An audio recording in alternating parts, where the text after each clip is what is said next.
បាទសួស្តីបងប្អូនទាំងអស់គ្នាបាទថ្ងៃនេះខ្ញុំបាននឹងមកប្រាប់ពី technique មួយយកមកចែករំលែកចែកជូនទៅដល់បងប្អូនដែលជាអ្នកនិយមជួយចិត្តរកប្រាក់ចំណូលជាមួយនឹងក្រុមហ៊ុន YouTube ឲ្យចេះបង្កើតវីដេអូយកទៅរកលុយជាមួយនឹងក្រុមហ៊ុន YouTube បានកាន់តែច្រើនបាទ technique នេះគឺជា technique សម្រាប់បងប្អូនដែលបង្កើតមាតិកាធ្វើជាវីដេអូខ្មែរបងប្អូនណាហ្នឹងហើយបងប្អូនខ្លះក៏និយាយថាបើសិនជាចង់រកលុយជាមួយនឹងក្រុមហ៊ុន YouTube បានច្រើនតើតែយើងនឹងចេះបង្កើតមាតិកាផលិតវីដេអូជាប្រភេទវីដេអូបរទេសទើបអាចរកប្រាក់ចំណូលជាមួយនឹងក្រុមហ៊ុន YouTube បានច្រើនហើយបងប្អូនខ្លះក៏ថាតើតែយើងនឹងប្រើ VPN វាយ VPN អីជាដើមចឹងទៅទើបយើងអាចបានប្រាក់ចំណូលជាមួយនឹងក្រុមហ៊ុន YouTube បានអញ្ចឹងខ្ញុំចង់ប្រាប់បងប្អូនដែលជាអ្នកបង្កើតមាតិកាធ្វើជាវីដេអូខ្មែរសូមបងប្អូនកុំអស់សង្ឃឹមបងប្អូនណាសូមបងប្អូនកុំថាអស់សង្ឃឹមបងប្អូនអាចរកប្រាក់ចំណូលបានច្រើនដូចជាអ្នកបង្កើតមាតិកាផលិតវីដេអូជាមួយនឹងបរទេសបានដូចគ្នាអ្វីដែលសំខាន់គឺបងប្អូនត្រូវតែរកប្រទេសសាស្ត្របង្កើតធ្វើជាវីដេអូនឹងធ្វើយ៉ាងណា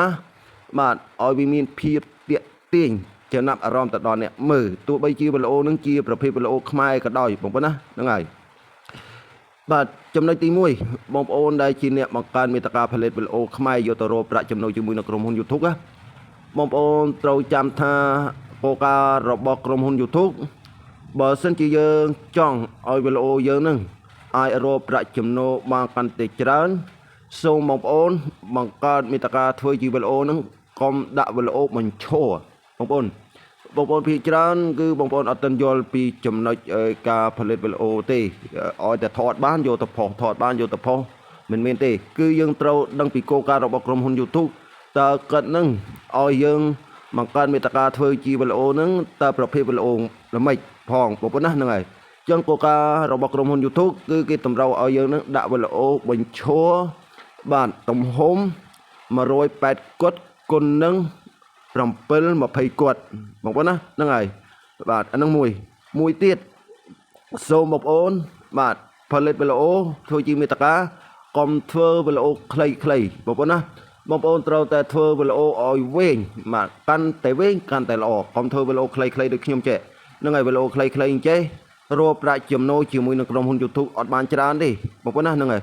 ចឹងបងប្អូនត្រូវតែធ្វើវីដេអូឲ្យបានវែងចាប់ពី30នាទីឡើងលើបើបាន1ម៉ោងរឹតតែកាន់តែល្អបងប្អូនណាហ្នឹងហើយបើសិនជាវីដេអូនឹងរយៈវែងរហូតដល់1ម៉ោងរឹតតែល្អបាទហើយទី3បើសិនជាវីដេអូរបស់បងប្អូនបាទវាមានភាពគេហៅថាភាពទាក់ទាញចំណាប់អារម្មណ៍ទៅដល់អ្នកមើលហ្នឹងហើយគេឃើញអីគេជួយចិត្តមើលហើយមើលទៀតហើយមានគេចូល comment ចូល like បាទតើបងប្អូនសង្ឃឹមថាមួយវីដេអូបងប្អូនអាចរកបាន200ទៅ300អាហ្នឹងមួយវីដេអូបាទ